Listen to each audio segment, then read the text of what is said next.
अस्सलामुअलैकुम। मैंने एक यतीम लड़की से शादी की। उसकी एक 15 साला बहन भी थी। बीवी के साथ उसकी बहन भी रुखसत होकर आ गई थी। लेकिन उसकी बहन सारा दिन मेरी बीवी के साथ चिपकी रहती। मुझे उस पर बड़ा गुस्सा आता, क्योंकि वो रात को भी हमारे कमरे में ही सोती थी।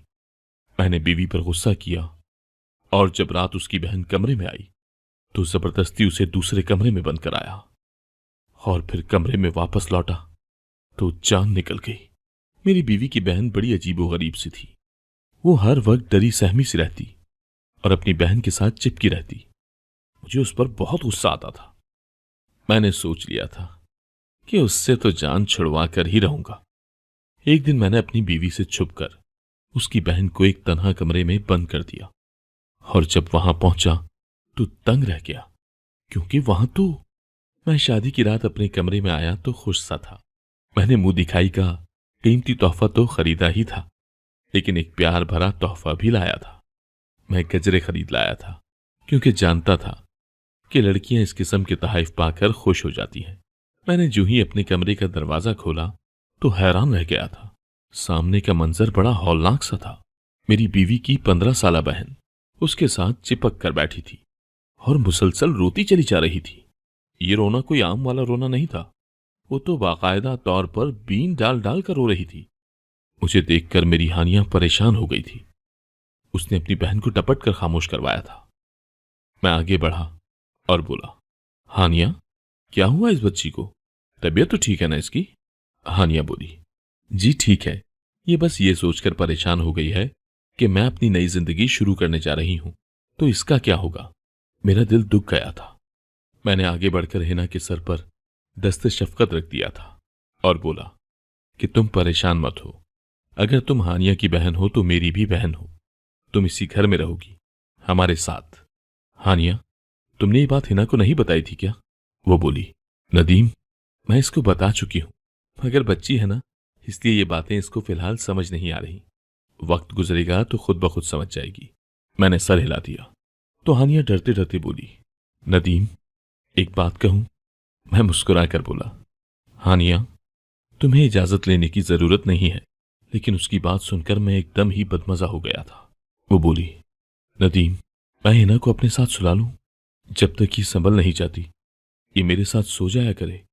ये अम्मा अब्बा की वफात के बाद बड़ी हसास हो गई है। जरा जरा सी बात की टेंशन लेकर बीमार पड़ जाती है। मेरी अभी नई नई शादी है। मैं कहाँ अस्पतालों के चक्कर खाती रहूंगी। मैं हानिया की बात समझ गया था। मैंने कहा, ठीक है हानिया, तुम दोनों बहनें इस कमरे में सो जाओ, मैं दूसरे कमरे में चला जाता हूं। हानिया उठकर मेरे पास आई और बोली, मैं हमेशा आपकी एहसानमंद रहूंगी। आपने मेरे साथ बहुत बड़ी नेकी की है। मेरी आपसे दरखास्त है कि आप घर में किसी को भी इल्म ना होने दीजिएगा कि आप दूसरे कमरे में सो रहे हैं। आप फिक्र न करें, जल्दी ही ना इस घर से मानूस हो जाएगी तो अपनी जिद छोड़ देगी। मैं मुस्कुराकर बोला, हानिया, तुम्हें तमहीद बांधने की जरूरत नहीं है। मैं तुम्हारी सिचुएशन समझता हूं। वैसे भी कल तक मेहमान वापस लौट जाएंगे, फिर हम तीनों ही तो इस घर में रह जाएंगे। इतना कहकर मैं डरी सहमी सी हिना पर नजर डालकर बाहर निकल गया था। मैं हानिया को तसल्ली तो दे आया था, मगर खुद को तसल्ली कैसे देता। मेरे जहन में बार बार यही आ रहा था कि क्या हिना यूं ही हमेशा मेरी खुशियों के दरमियान हायल रहेगी। मैंने नेकी करके अपना ही नुकसान तो नहीं कर डाला, मगर मैंने बड़ी कोशिशों से अपने जहन से तमाम मनफी ख्यालात को झटक दिया था। मैं जानता था कि बच्चे ऐसे ही होते हैं। वो गवारा नहीं करते कि उनसे मानूस शख्स किसी और के साथ बात भी करे। इसलिए मैं हिना का भरपूर ख्याल रखने लगा था। वो बड़ी मासूम सी डरी सहमी सी लड़की थी। इस किस्म के बच्चों पर तो वैसे भी मुझे बड़ा तरस आता था। मैं यही सोचकर परेशान हो जाता था कि न जाने इसने अपनी गुज़िश्ता जिंदगी में क्या कुछ सहा है जो वो ऐसी हो गई है। हिना के मुकाबले में हानिया की शख्सियत बड़ी जानदार सी थी। वो एतमाद से भरपूर थी। जिंदगी के उतार चढ़ाव का मुस्कुराकर मुकाबला करती थी। हमारी शादी को पूरा 1 हफ्ता हो गया था, मगर हिना अभी भी हानिया के साथ ही सोती थी, जबकि मैं दूसरे कमरे में पड़ा रहता था। मैं कुछ दिन ठहर कर हिना के लिए एक बस्ता ले आया था। कुतुब तो लाया नहीं, क्योंकि मुझे इल्म नहीं था कि वो किस क्लास की तलबा है।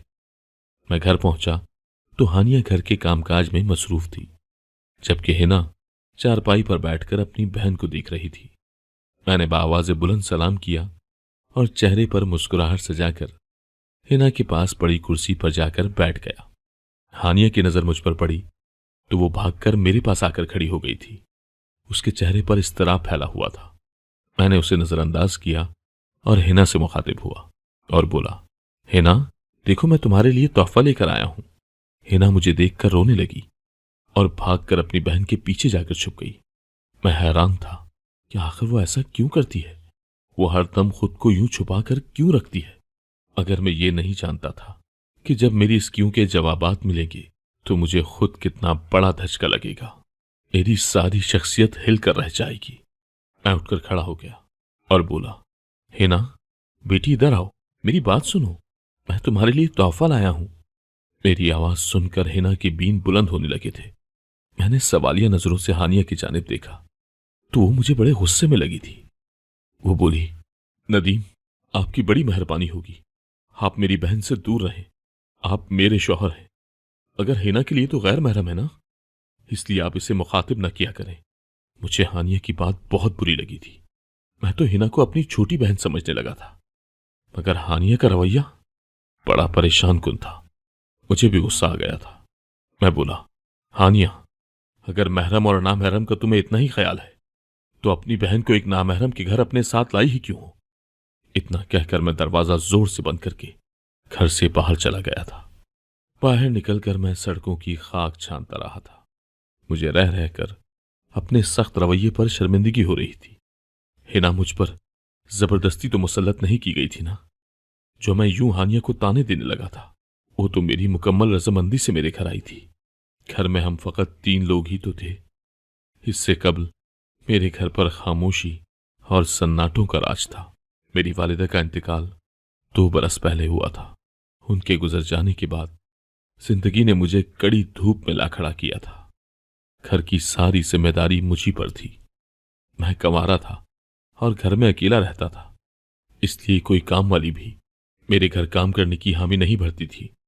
अब एक दोस्त ने शादी का मशवरा दिया तो मैंने अपने रिश्ते की जिम्मेदारी भी उसी पर डाल दी थी। मेरे दोस्त ने ही मुझे बताया था कि उनके जानने वालों में एक यतीम लड़की है जो जहेज में सिर्फ सवाब लाएगी। मैं हैरान हो गया और बोला, किस किस्म का सवाब।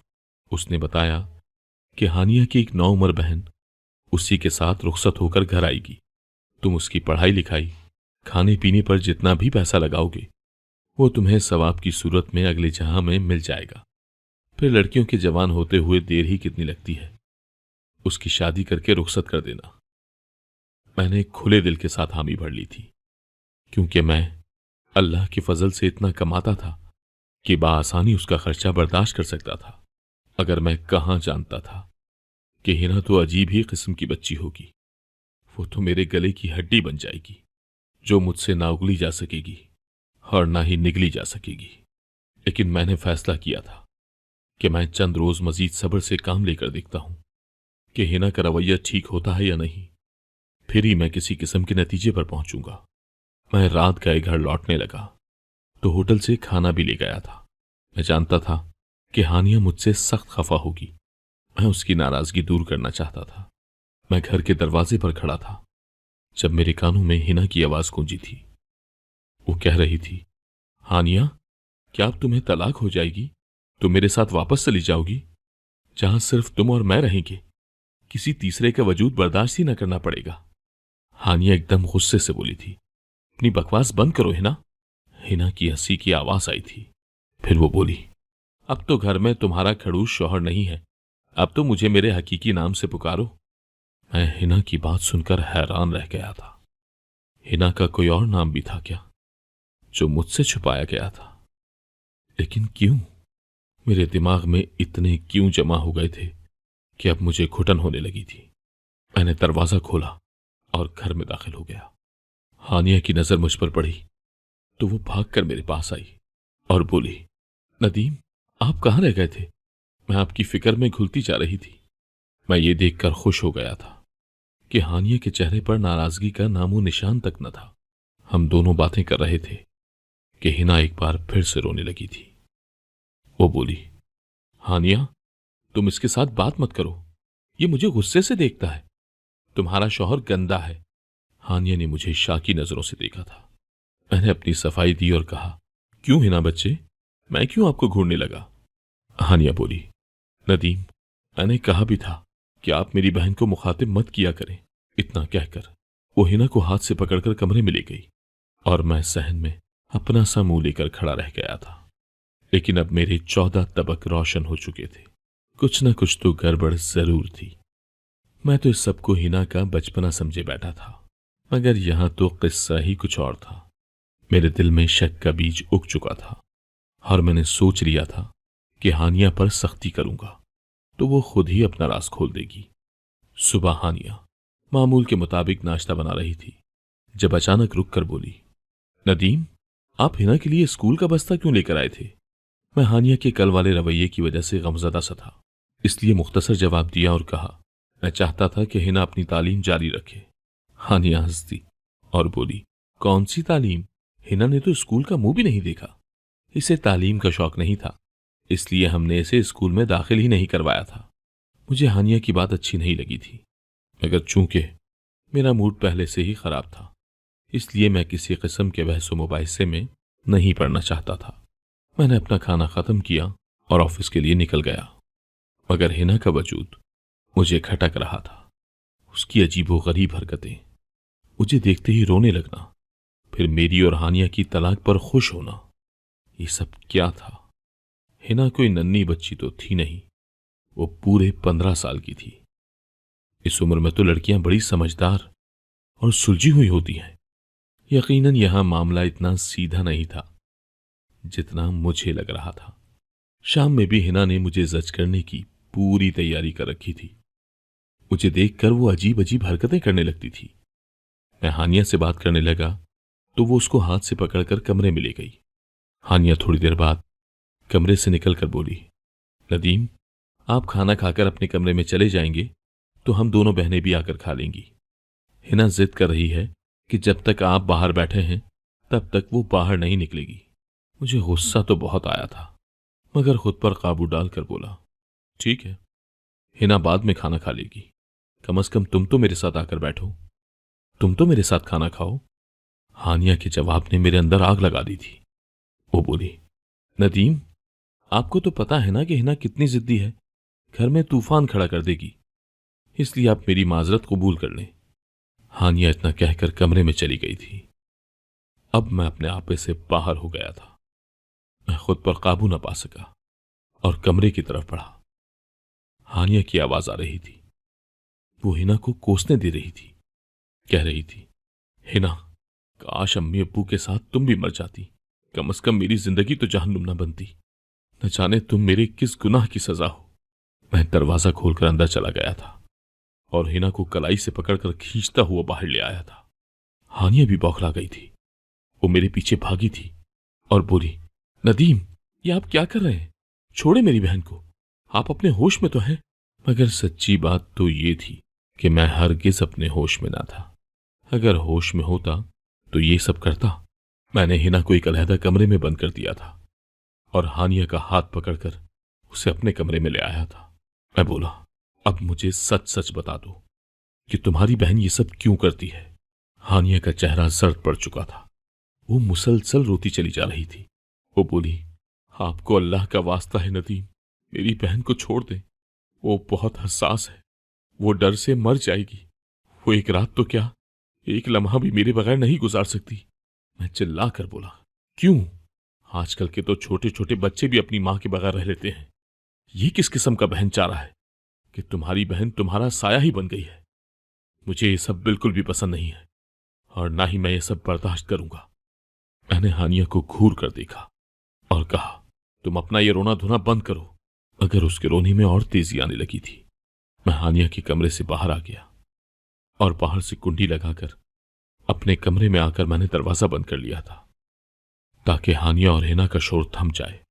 मगर वो दोनों बहनें इस जोर से दरवाजा पीट रही थीं, ऐसा लगता था कि वो दरवाजा ही तोड़ देंगी। कई घंटे ये सब कुछ चलता रहा, मगर फिर फजर की अजान होने से कुछ देर कबल दोनों कमरों में खामोशी छा गई थी। मैं अपने दिल के हाथों मजबूर होकर उठ खड़ा हुआ और हिना के कमरे की जानिब कदम बढ़ा दिए। मैं उससे माफी मांगकर हानिया के पास ले जाना चाहता था, मगर मैंने जैसे ही दरवाजा खोला मेरे कदम जंजीर हो गए थे, क्योंकि वहां तो एक लड़का बैठा था। मैं आगे बढ़ा तो वो मुझे देखकर सहम गया और फिर से रोने लगा था। मैंने उसे झिड़क दिया और बोला, मेरे सामने अब आंसू मत बहाना, नहीं तो मुझसे बुरा कोई नहीं होगा। मुझे बताओ तुम कौन हो, हिना कहां गई? वो लड़का रोते हुए बोला, अगर मैं अपनी हकीकत बता दूंगा तो तुम मुझे बेच तो नहीं दोगे? मैं उसकी बात सुनकर हैरान हो गया था। मैं बोला, नहीं नहीं, हरगिज नहीं, मैं तुम्हें क्यों बेचने लगा? वो लड़का मेरी बात से मुतमईन हो गया और सोफे पर बैठ गया। उसके चेहरे पर बड़ा करब था। वो बोला, जब मैं पैदा हुआ तो हमारे घर यूं सूग मनाया गया था जैसे मैं पैदा नहीं हुआ, फौत हुआ हूं। मैं जब बड़ा हुआ तो अपने इर्द गिर्द बड़ा जुल्म देखा था।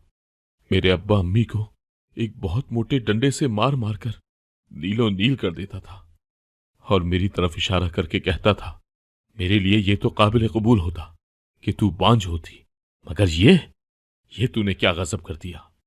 मैं अब्बा की फिटकार सुनकर आईने के सामने जा खड़ा हो जाता।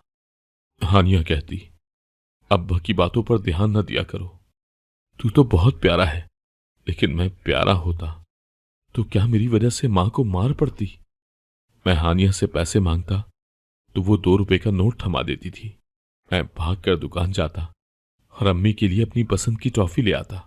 मैं वो टॉफी अम्मी के मुंह में डालकर कहता, अम्मी गोली खा लो, आराम आ जाएगा। अम्मी मुझसे लिपट कर फूट फूट कर रोने लगती थी। मैं नन्हा सा था, मेरे हम उम्र लड़के खेला करते थे, जबकि मेरा खेल में दिल नहीं लगता था। मैं सारा सारा दिन घर में रहकर अम्मी का पहरा दिया करता था कि अब्बा कहीं अम्मी को फिर से ना मारने लगे, लेकिन मेरे रोकने के बावजूद हर दूसरे तीसरे रोज अम्मी नीलो नील हुई होती थी। मैं अपने छोटे छोटे हाथों से अम्मी को दबाता था कि उन्हें आराम आ जाए, मगर वो अपना दर्द भूलकर पहरू मेरे छोटे से हाथों को लबों से लगाकर चूमती जाती और रोती जाती। अम्मी कहती थी कि मुझे मार से तकलीफ नहीं होती, मुझे तुम्हारी इन हरकतों से बड़ी तकलीफ होती है। मेरा जिगर छलनी छलनी हो जाता है। अम्मी की कमेटी निकली तो वो बाजार जाकर मेरे लिए एक साइकिल और गेंद बल्ला ले आई थी। अम्मी कहती थी कि तुम बाहर जाकर तो खेलते नहीं हो, घर में ही तुम्हारी खुशी का इंतजाम कर देती हूं। मैं साइकिल देखकर बड़ा खुश हुआ था। मैं अम्मी के हाथ चूमता रहता था, फिर सारा दिन कड़ी धूप में साइकिल चलाता रहा था। अम्मी मुझे देखकर हंसकर बोली, आज पहला दिन है इसलिए धूप में खेल लो, कल से नहीं खेलने दूंगी धूप में। मैं हर थोड़ी देर बाद साइकिल से उतरकर गीले कपड़े से उसे साफ भी करता रहा था कि कहीं मैला ना हो जाए, मेरा नया साइकिल कहीं पुराना ना हो जाए। शाम में अब्बा घर आए तो मैं साइकिल पर झूले ले रहा था। अब्बा बोले, इस कमजात को यह साइकिल किसने दिलाया है? फिर मेरे मुंह पर 2 थप्पड़ मारकर मुझे साइकिल से उतार दिया और कुल्हाड़ी के वार कर करके उस साइकिल को तोड़कर फेंक दिया था। मेरी आंखों से आंसू निकलते रहे थे। मैंने रात का खाना भी नहीं खाया था। अम्मी रात को मेरे पास आकर बैठ गई और बोली, चंदा, मैं आज तुमसे एक जरूरी बात करना चाहती हूं। तुम 4 साल के हो गए हो, एक समझदार बच्चे बन गए हो, अब तो मां हर बात कर सकती है ना तुमसे। मैंने इस बात में सर हिला दिया था। अम्मी बोली, बेटा तुम्हारी आपी का नाम क्या है? मैं बोला, हानिया। अम्मी बोली, और तुम्हारा क्या नाम है? मैं खामोश हो गया, कानों में साए साए होने लगी। मैं बोला, अम्मी अब्बा मुझे कमजात कहते हैं और तू चंदा कहती है, इन दोनों में से मेरा क्या नाम है? अम्मी की आंखें हरदम छलकने को तैयार रहती थी, आज भी पानी बरसने लगा था। अम्मी बोली, तुम्हारा कोई नाम है ही नहीं मेरी जान, 4 बरस हो गए हैं तेरी पैदाइश को, मगर मैं अब तक यही फैसला नहीं कर पाई कि तुम्हारा नाम क्या रखूं, लड़कियों वाला नाम रखूं या लड़कों वाला। मैं माथे पर बल डालकर बोला, क्यों अम्मी, लड़कियों वाला नाम क्यों रखना है मेरा? मैं तो लड़का हूं ना। अम्मी ने नफी में सर हिला दिया तो मैं शशदर रह गया था। अम्मी बोली, तू ना लड़का है और ना ही लड़की है, तू ख्वाजा सरा है, तीसरी जिन्स है तेरी। मैं 4 बरस का बच्चा इन बातों को ना समझ पाया था। अम्मी बोली, अगर मैं तुझे लड़का नहीं बनाऊंगी क्योंकि तू बाहर निकलेगा तो लोग 100 तरह की बातें बनाएंगे। मैं तुम्हारा नाम हिना रखती हूं। तुम हर वक्त सर पर दुपट्टा लेकर रखोगे और घर की 4 दीवारी में रहोगे तो महफूज रहोगे। मैं अम्मी से रूठ गया, बोला, मुझे नहीं लेना दुपट्टा, मैं लड़का हूं। अम्मी बोली, मेरे पास मोहलत नहीं है मेरे बेटे, नहीं तो मैं तेरे सर पर घने दरख्त की छांव कर देती। तेरे हिस्से का हर दर्द मैं खुद पर झेल लेती, लेकिन अब मुझे कहीं जाना है। मैं रोते हुए अम्मी से लिपट गया और जिद करने लगा कि मुझे भी अपने साथ लेकर जाना। हम दोनों रोते रहे। फिर मैं सो गया तो अम्मी मुझे हानिया के पास लिटाकर चली गई। सुबह मेरी आंख चीखो पुकार के साथ खुली थी। हानिया बीन कर करके रो रही थी। मैं भागकर बाहर निकला तो अम्मी सोई हुई थी। हानिया मुझसे लिपट कर रोने लगी और बोली, अम्मी चली गई हैं। मैंने हानिया के सर पर चपत मारी और बोला, आहिस्ता बोलो, अम्मी सो रही हैं, उठ जाएंगी। फिर हानिया मुझे कमरे में ले गई और मेरे सर पर दुपट्टा डालकर बोली, आज से तू हिना है। अम्मी की बात याद है ना? मैंने सर हिला दिया था। मैं 2 रुपए लेकर दुकान पर गया और अम्मी की टॉफी ले आया। मैं वो टॉफी जेब में लेकर घूमता रहा मगर अम्मी उठती ही नहीं थी। सारे मोहल्ले की औरतें भी आ गई थीं। फिर अम्मी को सफेद लिबास पहना दिया गया और चारपाई पर डालकर ले गए। मैं पीछे भागा और बोला कि मेरी अम्मी को कहां लेकर जा रहे हो? छोड़ दो, मैंने तो उनके लिए टॉफी ले रखी है। मैं छोटा था ना, इसलिए किसी ने मेरी आवाज न सुनी। मैं आदमियों की टांगे पकड़ पकड़ कर बोलता रहा कि अम्मा को नीचे उतार दो, सुबह से कुछ नहीं खाया, उन्हें भूख लगी हुई होगी। वो टॉफी मेरी जेब में ही रह गई। अगर अम्मी ना लौटी, मैं रोता रहा, तड़पता रहा। अगर किसी ने मेरी ना सुनी। फिर एक दिन अब्बा भी चले गए तो हम चाची के घर आ गए। चाची भी अब्बा जैसी ही जालिम थी, बड़ा मारती थी मुझे। अक्सर कहा करती थी, मैं तुझे बेच दूंगी, गुरु ले जाएगा तुझे। तभी हानिया मेरा सहारा बनती थी। चाची का बेटा था ना आप जितना। वो मुझे कहता था कि तुम खुसरा हो, नाच कर दिखाओ। फिर वो और चाची बड़ा हंसते थे। मैं डर जाती थी। हानिया मुझे बचाती थी। फिर इसकी शादी हो गई आपके साथ। आपकी तरफ देखकर भी मुझे डर लगता था कि कहीं आप मुझे गुरु के पास ना बेच दो। हानिया कहती थी कि आप अच्छे हैं, आप ऐसा नहीं करेंगे, मगर डर मेरे दिल के अंदर जड़ पकड़े बैठा है। अब आपको सब कुछ मालूम हो गया है। अब बताएं, मुझे अकेले कमरे में तो बंद नहीं करेंगे ना? मेरा चेहरा आंसुओं से भीगा हुआ था। मैं जल्दी से उठकर बाहर की जाने भागा और हानिया के कमरे का दरवाजा खोल दिया। उसके कदमों में बैठकर माफी मांगने लगा था। वो भी रो रही थी मगर बोली, माफी किस बात की? आपने तो हम बेसहारों को सहारा दिया है। फिर मैं और हानिया हिना को नफ्सियाती डॉक्टर के पास लेकर जाने लगे थे। उसके दिमाग से बचपन का ट्रॉमा निकालना बड़ा कठिन था। मैंने उसकी तालीम भी शुरू करवा दी थी। मैं और हानिया खुशगवार जिंदगी का आगाज कर चुके हैं। हिना भी जिंदगी की जानिब लौट रही है और मैंने खुद से अहद किया है कि इसका मुस्तकबिल रोशन बनाकर ही दम लूंगा। अगर आपको आज की कहानी पसंद आई है तो वीडियो को जरूर लाइक कीजिएगा और अपने दोस्तों के साथ भी शेयर कीजिएगा। और हां, अगर आपने अभी तक हमारा चैनल सब्सक्राइब नहीं किया तो जरूर सब्सक्राइब करें। मिलते हैं कल एक नई और दिलचस्प कहानी के साथ। अल्लाह हाफिज।